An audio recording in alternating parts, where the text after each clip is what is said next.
Do you feel hopeful for the future of marriage in America?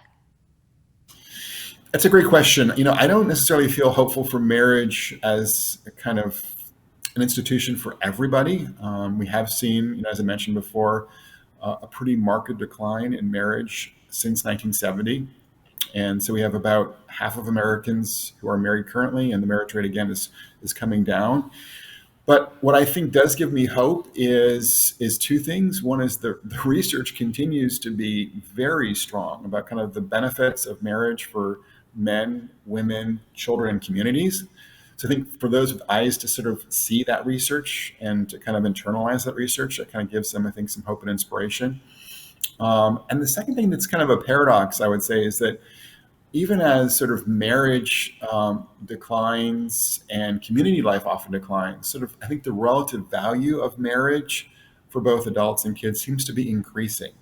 So what I mean concretely, for instance, is kind of like there is new research from the St. Louis Fed, for instance, showing that financially, the premium associated with being stably married has increased for adults in America. They're enjoying relatively more wealth than they did, compared to their single peers in the 70s, for instance.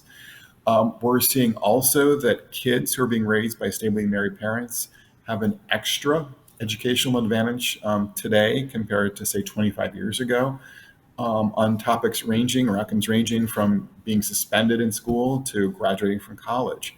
So, again, I think for people who are kind of smart enough or otherwise inclined to kind of sort of pay attention to this data and this research, they can see that marriage is this core institution, and that this institution may be even more consequential in a world that's more atomized, more economically unequal, and where more and more people are feeling kind of lonely and are spending too much time on their devices.